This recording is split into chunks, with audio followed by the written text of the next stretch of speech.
Assalamualaikum warahmatullahi wabarakatuh. Perkenalkan kami dari kelompok 8 yang akan mempresentasikan tentang manajemen piutang. Nama saya Alia Suraningrum dengan NIM 099 dan teman saya Mayang Marwan Daud dengan NIM 096 dan Nihayatul Zainia dengan NIM 98. Next.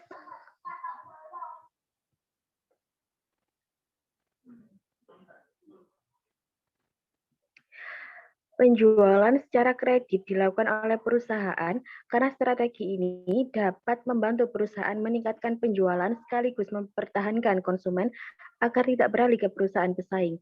Namun perusahaan yang melakukan penjualan secara kredit harus mampu mengelola dengan baik akun piutang yang timbul. Dari sinilah kita membutuhkan yang namanya manajemen piutang. Jadi apa sih manajemen piutang itu? Manajemen piutang adalah praktik atau sistem yang dibuat oleh perusahaan melalui proses perencanaan, pengawasan, pengendalian uang yang ditagihkan kepada pihak yang meminjam. Tagihan kepada pihak lain yang dimaksud adalah tagihan perorangan maupun perusahaan atas setiap aktiva atau aset perusahaan yang timbul dari transaksi kredit. Contohnya, sumber piutang yang lazim terjadi adalah pinjaman karyawan, penjualan kredit, atau restitusi pajak. Lalu piutang pada operasional bisnis merupakan dua peran yang tidak bisa dipisahkan. Hal ini karena piutang menjadi salah satu faktor untuk meningkatkan keuntungan, misalnya melalui penjualan kredit. Selain itu, piutang juga membantu perusahaan dalam menghadapi persaingan bisnis. Misalnya saja dengan pinjaman hutang karyawan sebagai bentuk upaya mempertahankan karyawan. Agar tujuan-tujuan tersebut tercapai, perusahaan harus mengelola piutang secara efektif, efisien, dan tepat sasaran agar tidak berbalik merugikan. Yang selanjutnya yaitu fungsi manajemen piutang. Yang pertama, untuk perencanaan. Artinya merencanakan anggaran atau pos apa saja menggunakan pembayaran kredit. Lalu selanjutnya pengorganisasian, artinya menciptakan kebijakan atau prosedur penagihan piutang agar berjalan secara efektif. Yang ketiga penerapan atau pengarahan, yang artinya menerapkan kebijakan atau aturan yang telah dibuat sehingga perusahaan mampu mengetahui mana piutang tertagih dan tidak tertagih. Dan yang terakhir yaitu pengawasan.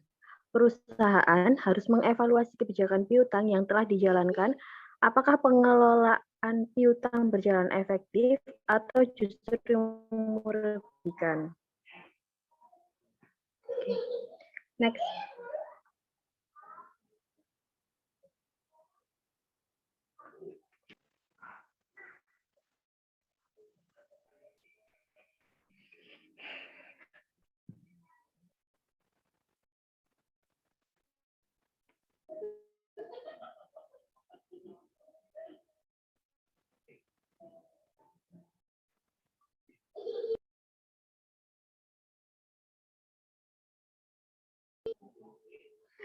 Selanjutnya yaitu tujuan manajemen piutang. Pengelolaan atau manajemen piutang dilakukan agar perusahaan terhindar dari resiko yang berasal dari pemasukan kredit, seperti seluruh piutang tidak tertagih. Resiko yang terjadi apabila jumlah piutang tidak tertagih sama sekali, misalnya kurang pengawasan, salah milih pelanggan, dan potensi lainnya seperti adanya kondisi negara yang tidak stabil. Lalu, pelunasan piutang lewat jatuh tempo. Hal ini mampu menimbulkan beban tambahan pada perusahaan yang jika dilakukan berulang maka bisa merugikan perusahaan. Lalu adanya kecurangan seperti kegagalan penagihan piutang karena pelanggan yang tidak bertanggung jawab atau pencurian kas. Lalu kesalahan-kesalahan teknis baik dalam hal penagihan maupun pemasukan data. Lalu data-data pelacak piutang hilang atau rusak, dan terakhir kinerja sumber daya manusia penagih piutang yang buruk. Next.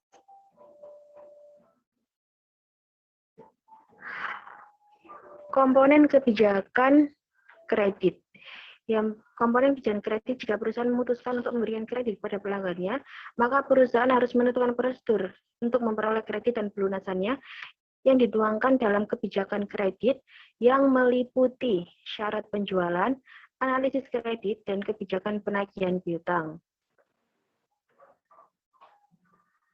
Analisis kebijakan investasi terhadap piutang. Sebelum suatu kredit diputuskan, maka terlebih dahulu perlu dianalisis kelayakan kredit tersebut. Analisis kredit merupakan analisis yang digunakan untuk menilai layak tidaknya suatu kredit dikucurkan oleh lembaga keuangan seperti bank. Tujuannya jangan sampai kredit yang dibiayainya nantinya itu tidak layak. Kalau ini terjadi, maka kemungkinan besar bank akan menderita kerugian karena tidak kemampuan nasabah untuk mengembalikan pinjamannya alias macet. Next. Menurut Kashmir, terdapat beberapa alat analisis yang dapat digunakan untuk menentukan kelayakan suatu kredit. Yang pertama disebut the 5 C's of credit. Yang pertama yaitu karakter. Nah, karakter adalah sifat atau watak nasabah. Analisis ini untuk mengetahui sifat atau watak nasabah seseorang pemohon kredit. Apakah memiliki sifat yang bertanggung jawab terhadap kredit yang diambilnya. Lalu capacity. Capacity yaitu analisis yang digunakan untuk melihat kemampuan nasabah dalam membayar kredit. Yang ketiga, kapital. Kapital adalah untuk menilai modal yang dimiliki oleh nasabah untuk membiayai kredit. Yang keempat, condition, yaitu kondisi umum saat ini dan yang akan datang tentunya. Lalu kolateral. Kolateral merupakan jaminan yang diberikan nasabah kepada bank dalam rangka pembiayaan kredit yang diakuakannya. Lalu ada the 7 P's of credit. Yang pertama, personality atau kepribadian. Merupakan penilaian yang digunakan untuk mengetahui kepribadian si calon nasabah. Lalu ada purpose atau tujuan mengambil kredit. Lalu ada prospek. Prospek itu untuk menilai harapan ke depan terutama terhadap objek kredit yang dibiayai. Dan yang keempat ada payment. Payment adalah cara pembayaran kredit oleh nasabah. Yang kelima ada profitability. Profitability itu artinya kredit yang dibiayai oleh bank akan memberikan keuntungan bagi kedua belah pihak, baik bank ataupun nasabah. Yang keenam adalah protection. Protection artinya perlindungan terhadap objek kredit yang dibiayai. Perlindungan tidak sebatas jaminan fisik yang diberikan, akan tetapi lebih dari itu yaitu jaminan si pengambil kredit seperti asuransi meninggal dunia dan jaminan pelindungan terhadap jaminan fisik yang diberikan dari kehilangan, kerusakan, dan lainnya. Yang terakhir yaitu party. Party artinya dalam menyalurkan kredit, baik memilah-milah menjadi beberapa golongan. Hal ini dilakukan agar bank lebih fokus untuk menangani kredit tersebut, misalnya kredit untuk usaha kecil, menengah, atau besar. Next.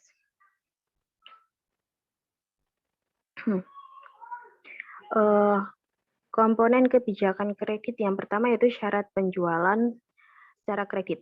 Syarat penjualan menentukan bagaimana perusahaan menjual barang atau jasanya, apakah dilakukan secara tunai atau kredit. Jika dilakukan secara kredit, syarat penjualan harus menentukan secara spesifik jangka waktu kredit, potongan tunai, dan periode potongan, serta jenis kredit. Sebagai contoh, perusahaan memberikan persyaratan kredit 2/10 net 30 yang artinya pelanggan akan memberikan potongan pembayaran 2% dari total penjualan apabila perusahaan membayar dalam jangka waktu 10 hari. Sedangkan jangka waktu kredit adalah 30 hari yang artinya kredit harus dibayarkan dalam jangka waktu 30 hari. Bila perusahaan memberikan persyaratan kredit 2/10 net 60 yang artinya pelanggan akan diberikan potongan pembayaran 2% dari penjualan apabila perusahaan membayar dalam jangka waktu 10 hari, sedangkan jangka waktu kredit adalah 60 hari, yang artinya kredit harus dibayar dalam jangka waktu 60 hari.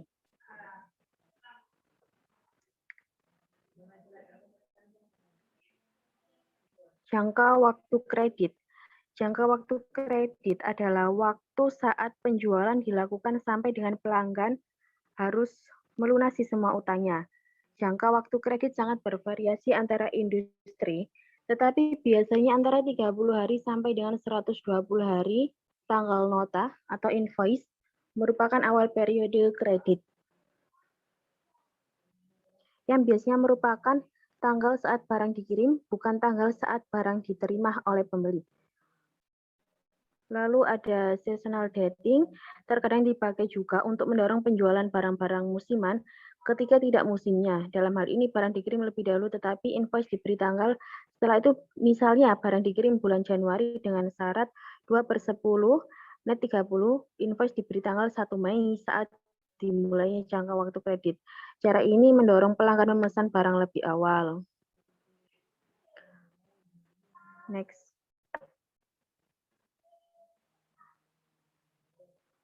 Selanjutnya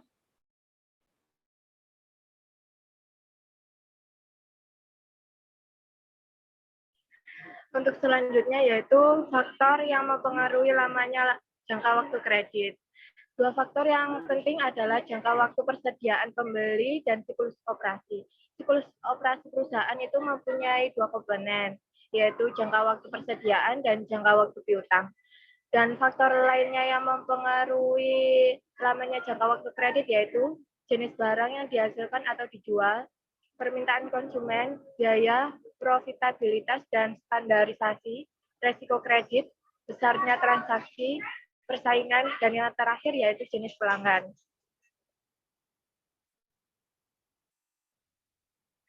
Potongan tunai. Potongan tunai merupakan bagian dari syarat penjualan yang diberikan kepada pelanggan yang membayar dalam periode potongan.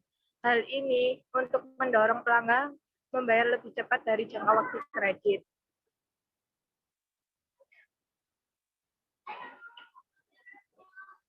Contoh kasus potongan tunai yaitu dengan syarat penjualan 2/10 net 30, apakah potongan 2% tersebut menarik bagi pembeli sehingga membayar lebih cepat? Anggap pembeli membeli barang senilai Rp1.000.000, pembeli dapat membayar Rp980.000 dengan jangka waktu 10 hari atau menunggu 20 hari dan membayar Rp1.000.000. Hal ini jelas berarti pembeli meminjam Rp980.000 selama 20 hari dan membayar bunga Rp20.000. Dengan membayar bunga Rp20.000 atas pinjaman senilai Rp980.000, berarti bunga pinjaman tersebut adalah Rp20.000 dibagi Rp990.000 dan hasilnya 2,0408%. Tampaknya cukup rendah, tetapi harus diingat bahwa bunga tersebut untuk jangka waktu 20 hari. Ada 365/20 sama dengan 18,25 periode dalam 1 tahun. Jika pembeli tidak mengambil kesempatan untuk memperoleh potongan tunai,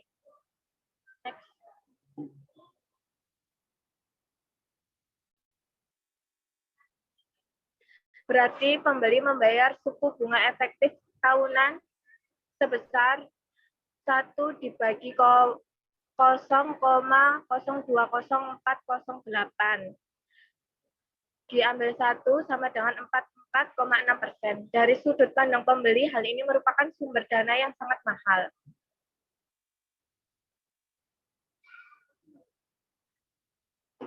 Potongan tunai dan AJP. Pemberian potongan tunai akan mendorong pelanggan membayar lebih cepat. Hal ini akan memperpendek jangka waktu piutang dan jika faktor lainnya tetap, akan mengurangi investasi dalam piutang. Dan contoh kasusnya yaitu perusahaan mempunyai syarat penjualan net 30 dan ACP selama 30 hari. Jika perusahaan menawarkan syarat penjualan 2/10 net 30 dan sebanyak 50%,11, pelanggan atas volume pembelian memanfaatkan kesempatan memperoleh potongan dan membayar dalam waktu 10 hari. Sedangkan sisanya membayar dalam waktu 30 hari. Dan yang ditanyakan yaitu berapa ACP setelah perubahan kebijakan kredit tersebut, dan B, jika penjualan perusahaan sebanyak Rp15 juta setiap tahun sebelum potongan, apa yang terjadi dengan piutang?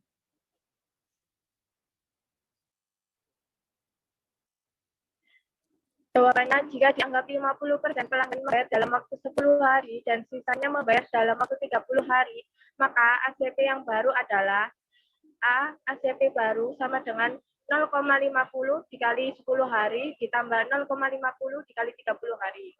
Hasilnya 20 hari. Dengan demikian, ACP mengalami penurunan dari 30 hari menjadi 20 hari.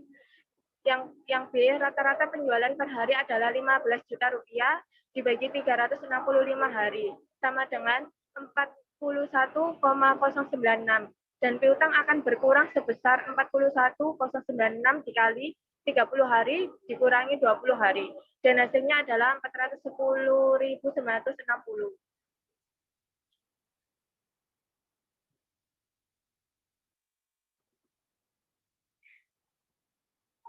Jenis kredit. Kebanyakan kredit dagang yang ditawarkan merupakan open account. Hal ini berarti bukti formal kredit adalah berupa invoice yang dikirim bersamaan dengan pengiriman barang dan ditandatangani oleh pembeli sebagai bukti barang telah diterima. Setelah itu, penjualan dan pembeli mencatat di masing-masing rekeningnya.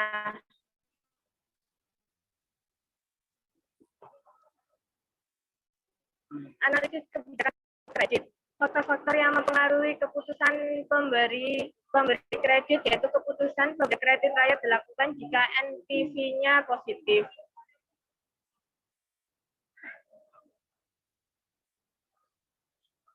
Efek kebijakan kredit. Dalam mengevaluasi kebijakan kredit ada 5 faktor yang harus dipertimbangkan, yaitu yang pertama dampak terhadap penjualan, dan yang kedua dampak terhadap biaya, dan yang ketiga biaya atas utang, keempat kemungkinan tidak bayar, dan yang terakhir potongan tunai. Dan selanjutnya akan dijelaskan oleh teman saya Nia yaitu Zainia.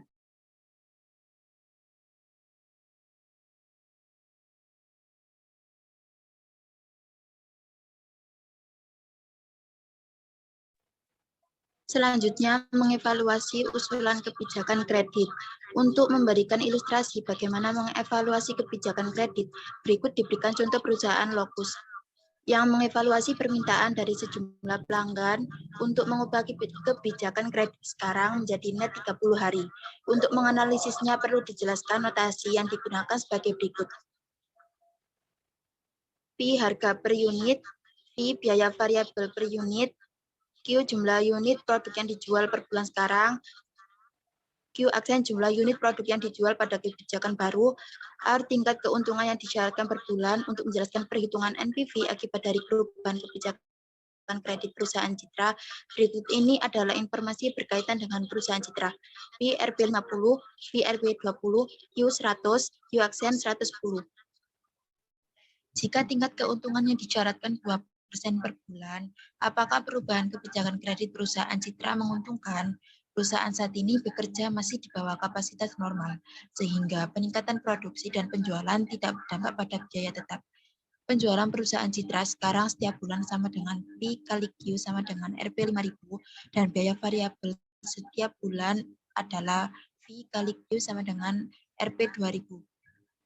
Arus kas dari kebijakan lama sama dengan P min V kali Q sama dengan RP 50 min RP 20 dikali 100 sama dengan RP 3000. Jika perusahaan Citra mengubah kebijakan kreditnya menjadi net 30 hari, maka kuantitas barang yang dijual meningkat menjadi Q aksen sama dengan 110. Penjualan tiap bulan menjadi P kali Q aksen dan biaya variabel menjadi V kali Q aksen. Arus kas kebijakan baru akan menjadi P min V kali Q aksen sama dengan RP 50 min RP 2 dikali 110 sama dengan RP 3300. Instrumental arus kas sama dengan P min V kali Q aksen min Q sama dengan RP 50 min RP 20 kali 110 min 100 sama dengan RP 300. Nilai sekarang dari arus kas instrumental adalah P min V dikali Q aksen min Q bagi R. RP 50 min RP 20 dikali 110 min 100 bagi 0,02 sama dengan RP 300 bagi 0,02 sama dengan RP 15.000.